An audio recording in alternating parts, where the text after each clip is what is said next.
Hello, listeners, and welcome to Let's Chat, one of a many an episode where we have a guest speaker sharing their amazing journey towards a better way of being through a teaching, a practice, or from a passion of helping others from mainstream to complementary healing practices.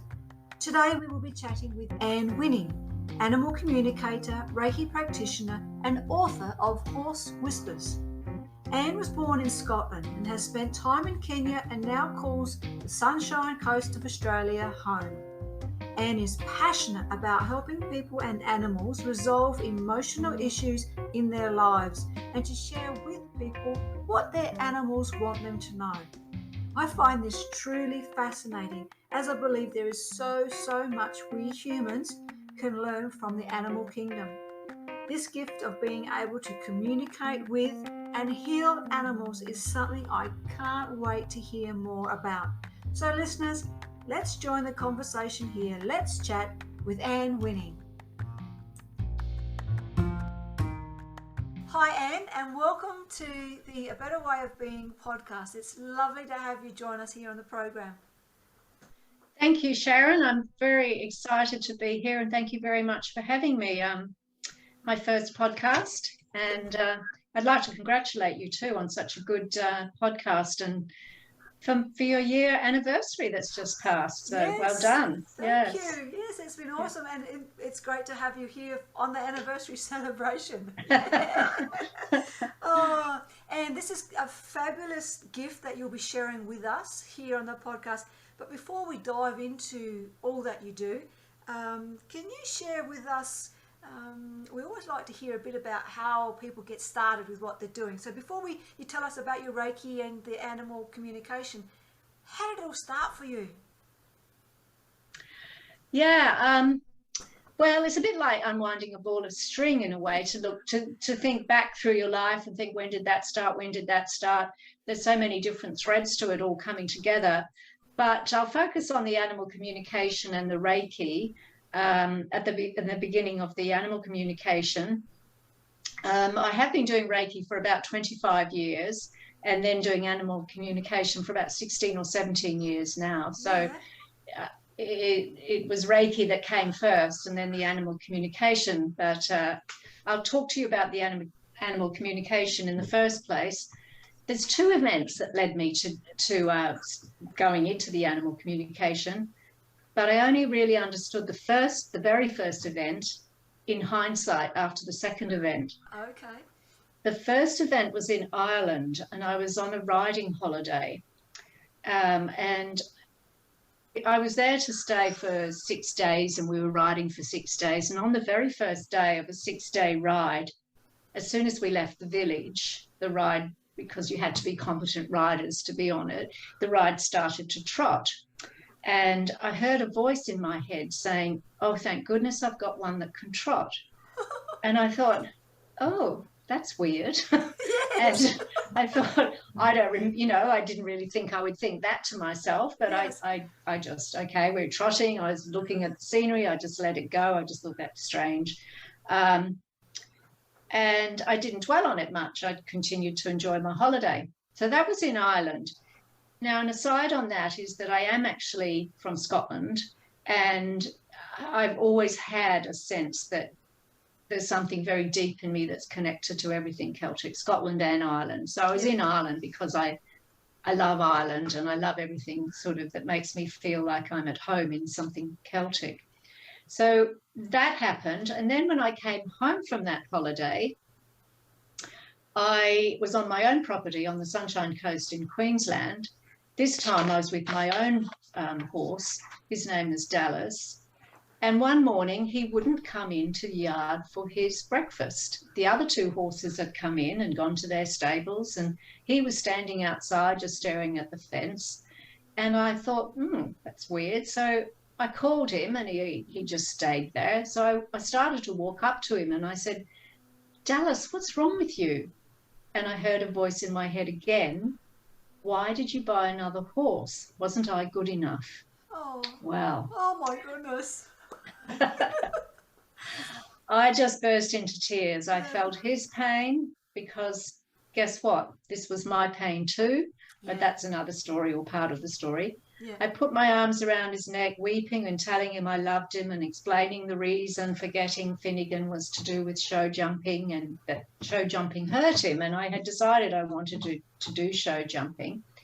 I tried it on Dallas, but he did get sore from a previous injury. He'd been a racing horse and he was hurt in the hind.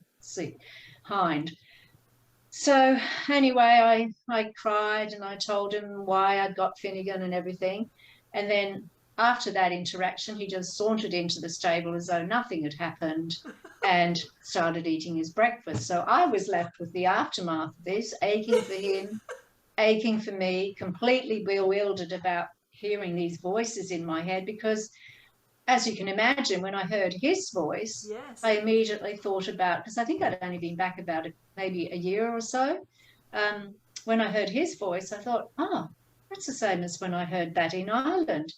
So because this was an issue for Dallas and an issue for me, at some level I must have recognised that, I was feeling not good enough too. I started investigating it, and I think Google was just, or I was just becoming familiar with Google then, I don't remember, but because it was him, I started investigating it. And it turned out, much to my surprise, that there were quite a few websites with people who called themselves animal communicators. Not a lot, but several. And I read most of them. And there was one lady I was particularly drawn to. Her name was Marta Williams. She's from the US, California she was living in at the time. Yeah. And she also ran courses to teach people how to hone this gift. Because I just think that we've all got an ability to communicate with a different sort of dimension. Perhaps all of us have, I don't know. But it really is what you resonate with that you investigate, you know. And because this was my horse, I did resonate and I did investigate. And then I was actually really drawn to the whole idea of it. So I contacted Marta, and as it turned out, she was coming to Australia to do a few courses. Oh, wow. And she was actually going to be on the Sunshine Coast, which is quite amazing. So I enrolled for that and, really, took to it and was amazed at the things that we experienced on those 2 days. So I started practicing the way she had suggested and really got into it, and then arranged for Marta to come back to teach her second and third level courses. When she came back, she stayed at our place where my property was, and I gathered all the people who came to the workshop and everything. So I went as far as I could with her courses, and that's how it started, and that's how it took off. Wow. So that's the story of the animal communication. The story of the Reiki, I actually can't recall where, except that it was in Brisbane where I first learned about Reiki. But my first full Reiki session was so powerful that it left me in no doubt that this was something for me. I think it might have been a weekend workshop or something like that, but it was very powerful. And the lady that had given me that treatment, I decided to study with and did my course and everything. As I referred to before, it was actually my not good enough feelings that took me to Reiki to start investigating why I had this sense so deeply. So that's when I started Reiki, and I did my first and second levels of Reiki. I only ever used it for friends and family for many years, and when I started the animal healing is when I drew the Reiki into it as well. I was communicating with the animals kind of through Reiki, but more direct intuition, I suppose, the animal communication is, but the healing work is Reiki work.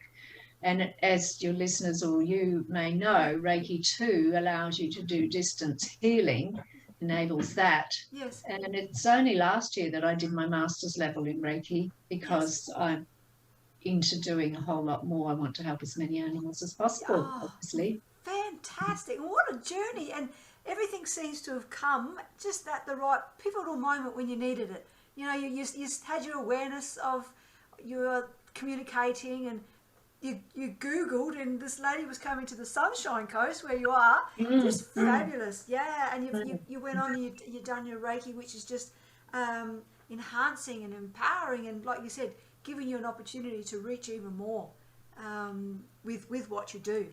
Yeah. Oh, thank you for sharing that that journey with us.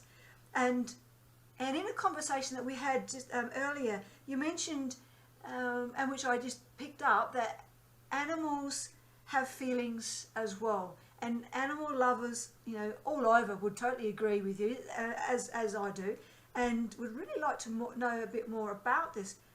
Where have you seen, or what have you seen with healing animals to some of the emotions that they experience in particular the most? And how can we, as the lovers of animals, perhaps help? Yeah, I think one of the first things to understand is that animals' emotions can belong to themselves, but they can also, just like with us, they can also be carried from ancestral backgrounds, yes, right. You know, ancestors or DNA or what they've been bred for a long, long time. Or they can be the emotions of their owners or carers, or I do find it difficult finding the right word here. Yes. I don't like using owners, Yeah. and sometimes the caring is going both ways. Yes. So technically, sometimes we're not the carers; the other animal is the carer. Yes. So, and sometimes if you say partnership, sometimes the partnership is a bit lopsided. So, I don't know. I kind of thought we talk about fur friends now, so maybe we're the skin friends. I don't know. But I will. Yeah. So they do often carry those emotions from their direct interactions with humans, and I've mostly only had dealings with animals that are in direct communication or direct sphere of humans. I have had some success with birds as well, but again, they were birds that were not in captivity, but certainly around human, you know, a lot. Okay. So yes, that's where I think the emotions come from. I found fear, anxiety, trauma, sadness. I've also found peace, joy, love, happiness. The whole scale. I found qualities or behaviours in animals that we might only associate with people. I've communicated with horses and dogs that displayed ambition, I believe, and courage. Gratitude and acceptance is actually quite commonly expressed by animals, and compassion. Yeah. Compassion maybe doesn't come as a surprise, because many people with dogs, you know, would know about how compassionate they are or can be. But the ambition one is an interesting, and I've got some interesting stories around finding or talking to animals who have expressed some form of ambition. There was a show jumper that I connected with, and his rider wanted to compete at one of our bigger shows in Sydney. Yeah. And when he heard about my skills, the rider wrote to me and asked me if I could speak to Corey, his horse, and find out how Corey felt about going to the Royal Easter Show, for example. Yeah. And how he felt about show jumping in general. So I did communicate with that horse, and he told me things that, as Ryan said, I couldn't possibly have known about him. But the good news was that the horse was confident about jumping, but he had some conditions that he wanted his carer, partner, rider to produce for him in order he would produce his best. One of the things that I do recall was this horse hated wearing a rug. And I don't know how much you know about horses, but often horses are rugged for various reasons. This one hated the particular rug that this guy had been using. So I told the fellow, Ryan, I think his name was from memory, I told him that Corey didn't like that rug, so he changed the rug.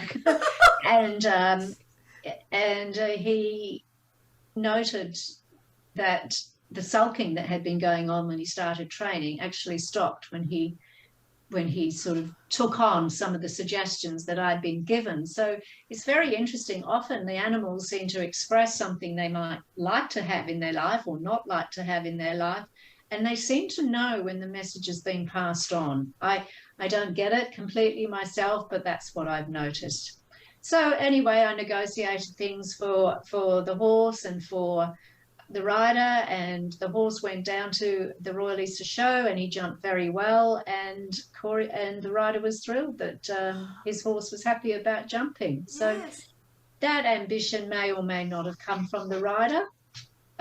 Horses are bred for jumping too. Yeah. They can actually perhaps get a buzz from the feeling of elation that a rider might have with success. I think horses kind of pick up on that and buzz too, perhaps. Yes. I don't know. But that was one story of that. And the other interesting story was a sheepdog story, that a dog that had again been bred to be a working dog, and he wasn't performing.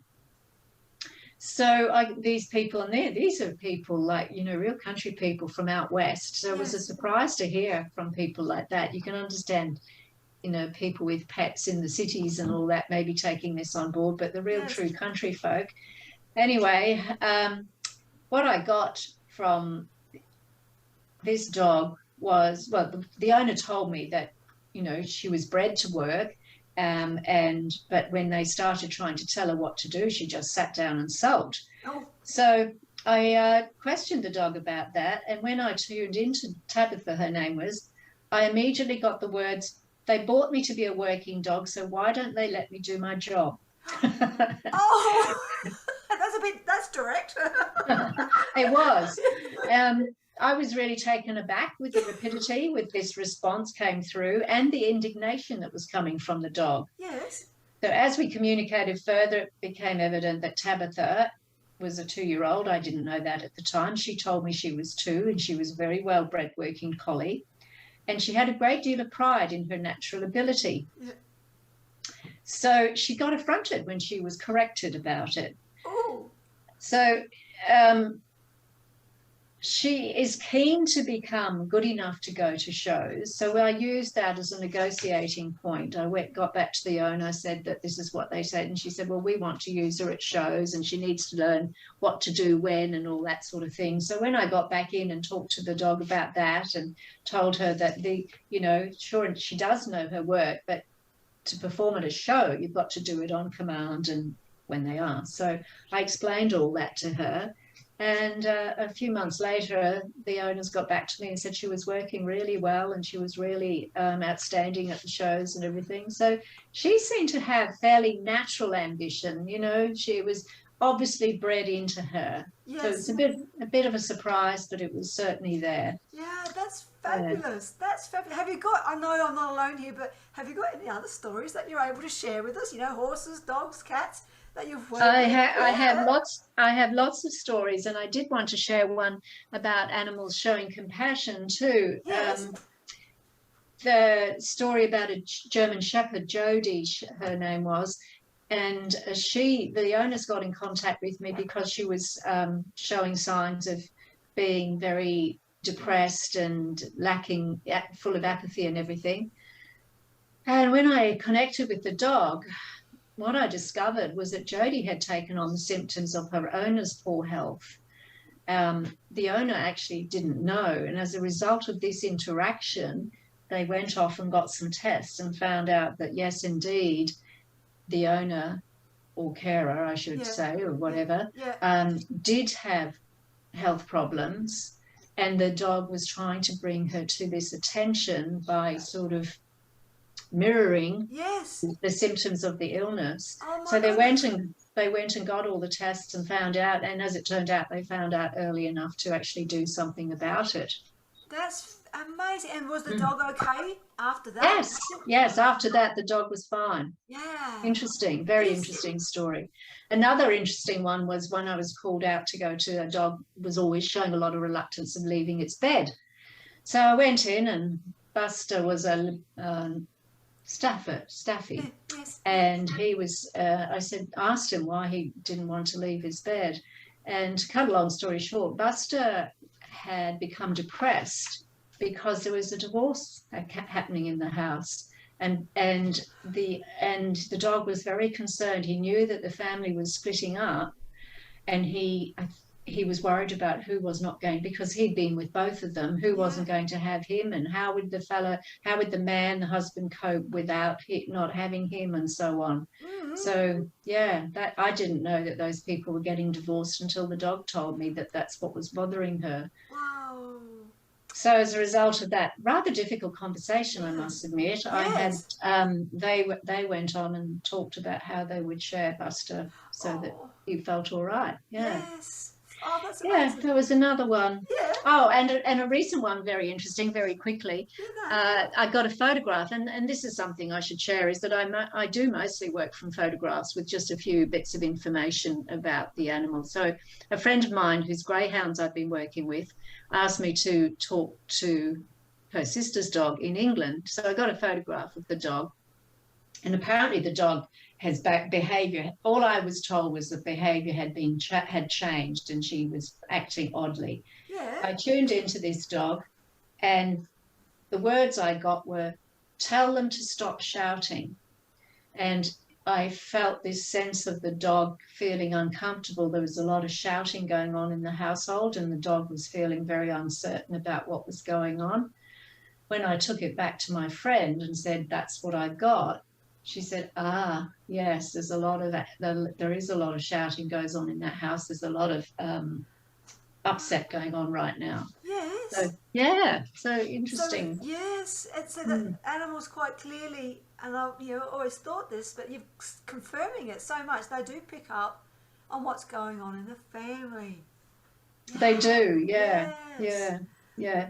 And I suppose it's important to sort of say that, obviously they don't speak our language, and I'm not, not always, actually don't always hear the voices. Sometimes I just get pictures, sometimes I just get a sense of what's going on.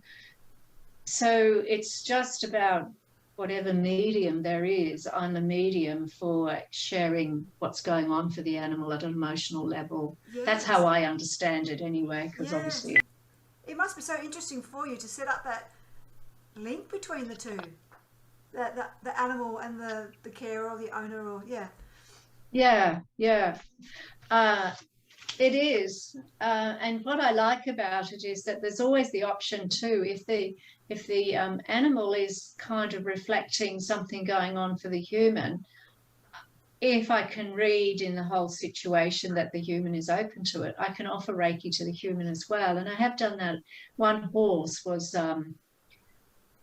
being particularly difficult and confusing for the rider, and cut a long story short, it turned out that the rider herself was suffering from something from her past, and so I did Reiki on her, and during that session she managed to let it go. Now that doesn't always happen with Reiki, but I think it was just the whole thing coming together, the timing, the horse telling, showing me what was going on, and the two things happened together. It's amazing. It is. Oh, and the healing probably continues. Goodness, you've certainly inspired me to sort of think about more, I guess, and we should all think about more of the way we communicate with our loved furry friends.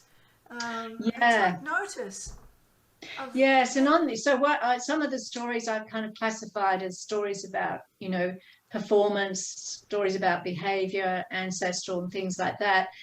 Wizard was a name of a horse who had been bred as an endurance horse, and he got the title of being dangerous and unrideable. And luckily he ended up in the hands of a good friend of mine who was a very good horse trainer, and we got, between us, my work and Keith's work, we got him over a lot of his problems, and we found another very competent horse manager and horse rider who took on Wizard. Some of the energetic work that I did with Wizard during one of those stories is that when I tuned into him, Wizard said that doing the endurance riding, he said it's like they're running for their life, because and the whole story emerged. Horses usually only run fast if there's an adrenaline kicking in, and it's usually in fear. So this horse, every time he was asked to keep going, keep running fast, he was experiencing fear. And that's why he became, really highly stressed and highly anxious. So it was a really important piece of information that I wrote up in a horse magazine, that these horses are actually feeling a lot of fear when you're making them go fast a lot of the time, until they understand. Anyway, Wizard was coaxed very carefully through his rides and taken very slowly after that point. And he did enter another endurance race, and he did finish it. And when I tuned into him after the race, I just got this sense, and he was saying, I did it. And he was so thrilled that he had done it, Beautiful. So, and without that build up of adrenaline from the fear. Yes, that's right. Yes, knowing that it's not about, they're not running from anything, to be scared of, kind of thing. Yeah.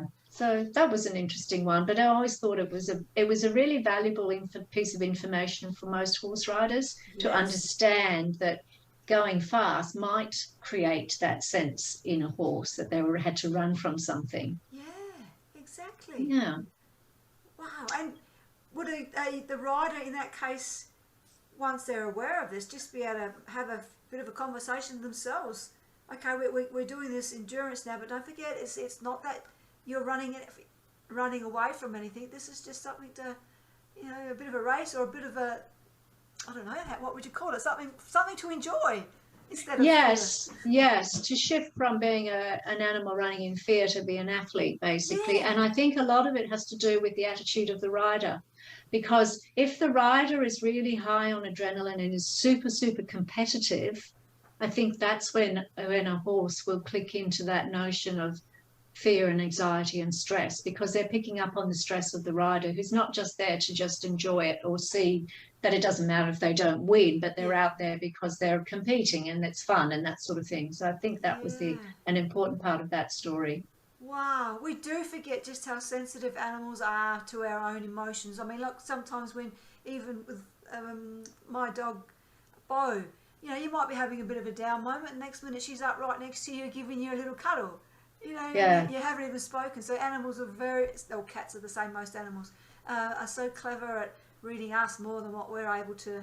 Absolutely, yes. Yeah, that's right. They are. Yeah. That's brilliant.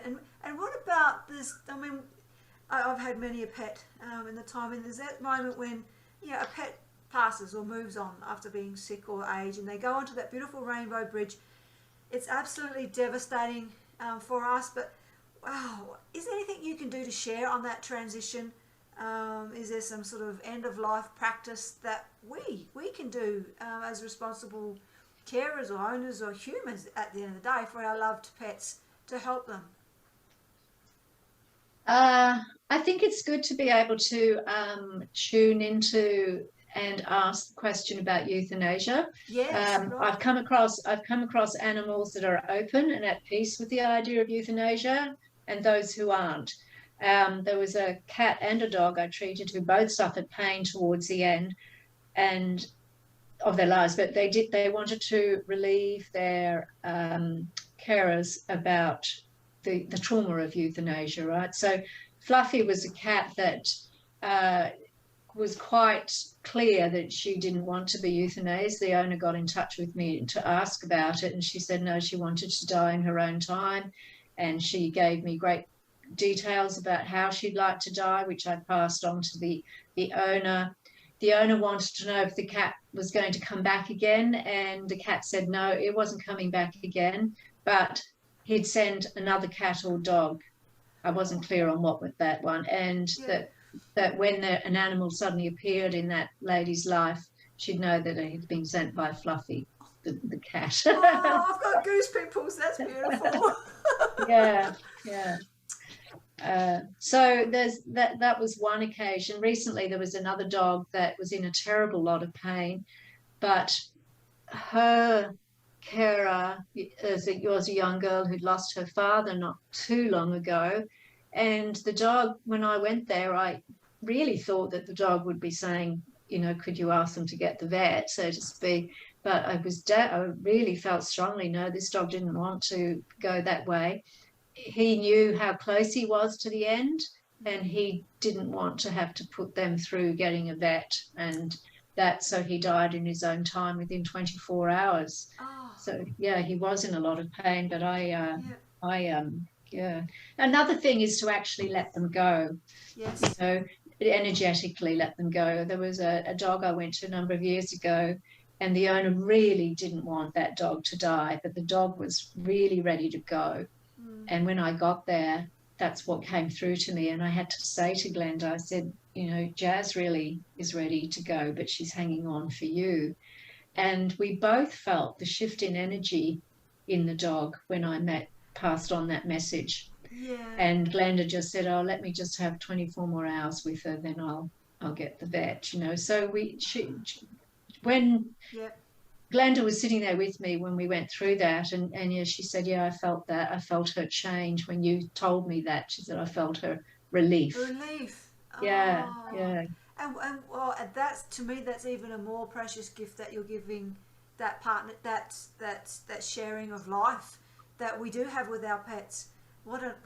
At that end of life stuff. I mean, it's just as important for humans as it is for pets, that they are comfortable through the whole journey.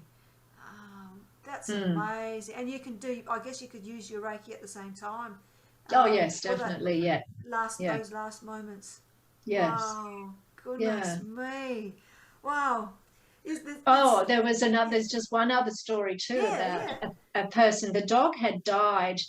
This friend of mine had had the dog for 13 years, but the dog had died naturally, but my friend was really struggling with the death of the dog. And so I just tuned in, and I got a picture of the dog, really, really happy, really at peace, no more pain. And the dog said, I won't mention the person's name, but tell him I'm okay, I'm fine, that I'm much more comfortable now. So, and that put him to a lot of peace when he knew that too. Yes. So, yeah. Yeah. Oh, just so your work is so important, and you've just on that. I want to congratulate you because your work's getting out there. You've put together a book, released a book, Horse Whispers, which is now available on Amazon. Yes. Yeah. Yes, Amazon, a few other platforms. I think it's available. It's available as an ebook on Kobo as well, and Book Depository, I think. Okay. Book Depository or Booktopia. Yeah. Yes, yeah. But yes, I also keep copies too. So yeah. So how did you go to that? I believe the book tells us some stories about some horses with various backgrounds, and we can read a bit about their likes and dislikes. So what did you make? What was the time you think, right, I'm going to write a book and get this out there? Yeah, I've always had a strong sense of wanting this to be an avenue of my role in my life has been to share that there is more out there than what we know, you know. Yes. So I've always had the sense that I'm playing a role in getting the word out to people that, you know, that there is some other ways of being. Yes. So that was that aspect of it. Well, I've been doing Reiki for a number of years at this volunteering with horses at this riding establishment. Not the one, the one in the book is sort of not really it, but so I have been, and all the time I was taking case notes. You know, every week I'd go and I'd write up the notes of what I got from the horses, and then alongside that I was doing some creative writing stories. And so one day, I don't know, I was writing up my notes and I was looking back through all the notes I'd done on this particular horse. And I thought, what a character that horse is. I thought, oh, that'd be fun. I'll just write up, you know, tough as a character. Yeah. Anyway, I really enjoyed that, and I sent it to one of the other ladies that works there, and she loved it. So I just kept going. So I had this whole series of just stories about these characters, these horses as characters, and then I thought it'd be fun to put them in their paddocks talking to each other. So I created someone coming to their paddocks and interviewing them, and told their, telling about their likes and dislikes and how they appreciate, or what sort of time they had in their past. And some of it's imagination, some of it's based the personality, and the quips, the particular quips of each animal is based on stuff I picked up through Reiki. Yes. But some of it's imagination. It's written as a junior fiction book, Okay. but a lot of my friends have been buying it to read to their grandchildren. Lovely. Yes. Yeah. And that's also creating the thoughts, if you like, for anyone who reads it, that, hey, we can start communicating with animals. Or even start to listen, or just be more open to the fact that, hey, well, if I speak kindly, or I do this, and or even pay attention to the way an animal was responding.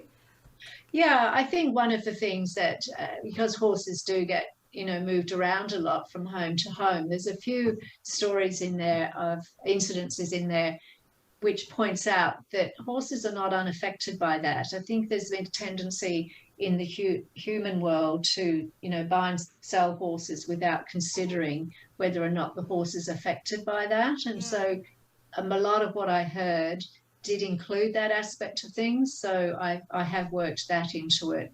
So there's a lot of learning for people in there. Not necessarily, a lot of people, not everybody. Most people might be empathetic towards, and most people are empathetic towards their horses. But for children who maybe think that they might be talking and listening to their horses, it could be an assurance that, yes, indeed, you might be right there, So, so it's just, it grew out of wanting to share the information, and also just the fun of writing, really, and creating characters. Yeah, fantastic. So that's just for listeners. That's available on Amazon, Book Deposit, Book Utopia, and just if they just Google Horse Whispers and your name, they could find how to get the book.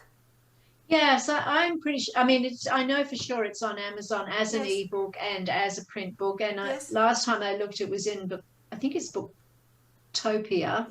Booktopia is the one in Australia. Yes. And as I said, for people who don't have the Kindle readers, Kobo is an option as well as an ebook. Yeah, fantastic. But failing that, if you want to put my website up, I do have some copies and can get some copies sent to people too. So excellent. Well, we'll do that. And can people also reach you on, is it Soul Speak Facebook? Oh, my Facebook page, Soul Speak. Yes. Excellent. I'll include the link to that, if you like, in the intro of this podcast. That'd be lovely, because there are some more up to date. There are some stories on there as well. So excellent. That would be lovely. Beautiful, and they could probably send you a message through that if they're wanting to get a hard copy of the book. Yes, there's a message thing there, and there's my email address if you want to share that too. Okay. Fantastic. I'll do that. So one of the other things that I've picked up through some of my healing work with horses is they do come in with some problems that are related to them in some ancestral sort of way. My second pony, the one I bought for show jumping, is a Connemara who's from Ireland. They're a breed from Ireland. When we first got him, we noticed that he would often cough after having a drink of water. He never seemed distressed by it, but it was odd, never come across a horse that would cough like that after drinking. Well, after I'd spoken to Marsha and done my course and had done my Reiki and everything, I started exploring energy healing, and I was at a weekend energy healing workshop with a fellow, and one of the meditations that we were doing, I saw myself lifting my pony's head out of water, and it was my pony. It had his blue halter on and everything, lifting the head out of water. And I told Tony, who was leading the course, I said, this is what I just got. And he said, your horse won't cough again now. He said, you've saved him from water somewhere along the line.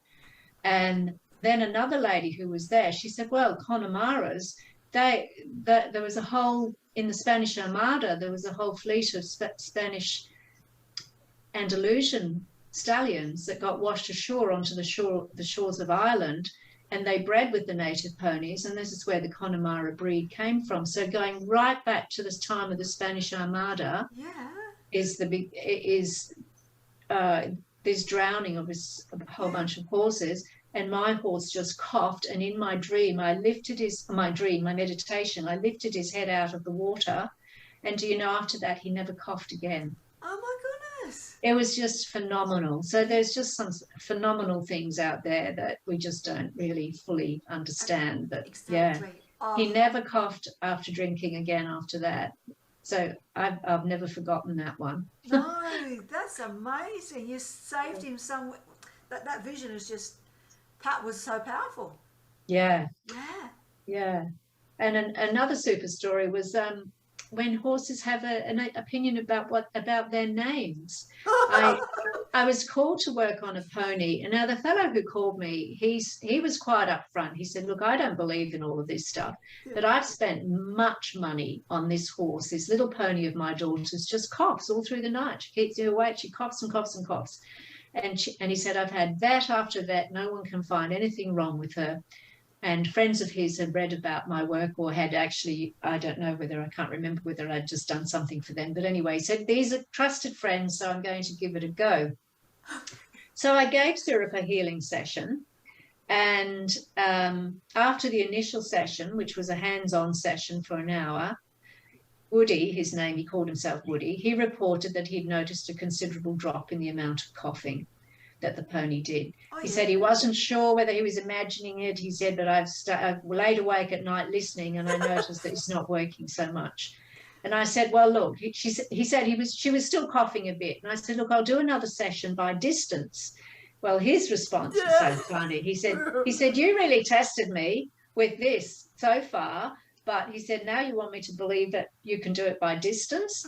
So anyway, during the distance healing session, I got some information from the pony, and she told me how much she liked her rider, Woody's daughter, Gemma, but she didn't like her own name. So I said, oh, so what is it you'd like to be called? She was called Syrup, that's right. I asked, what would you like to be called? And I got the word Emily.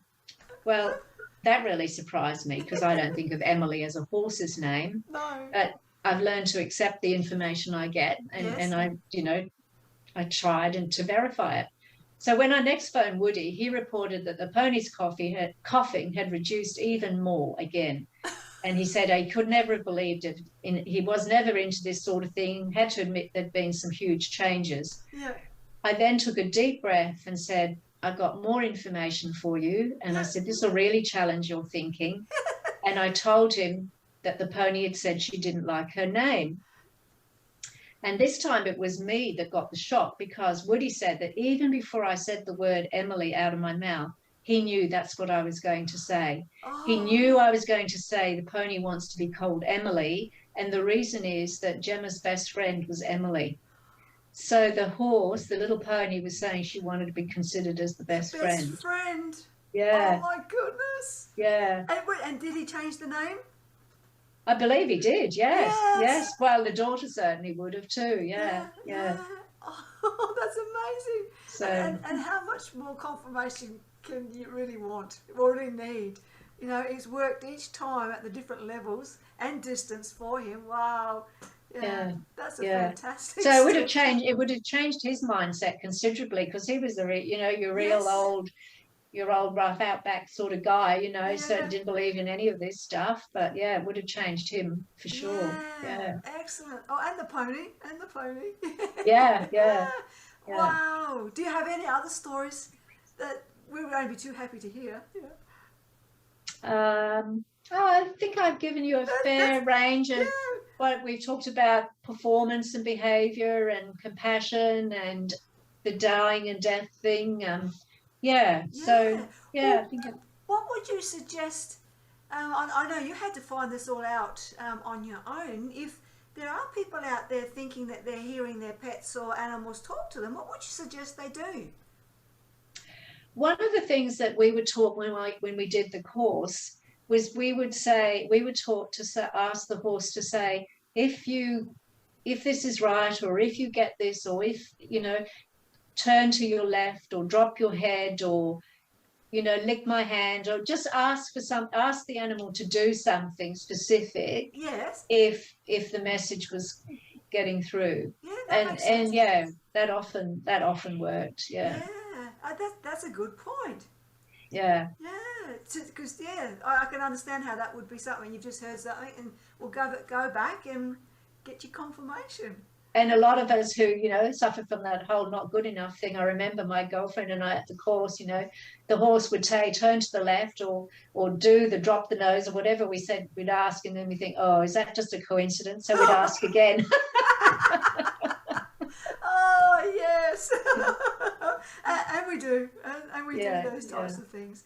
yeah. Oh wow, it has been absolutely wonderful to hear all this magic that you're bringing to life through your book, through doing your communications with animals, and now sharing it here. And you said you've got some articles coming up in the local papers and some more sessions. So I really hope it does get out there, and you get busy with doing what you have generally got a beautiful gift.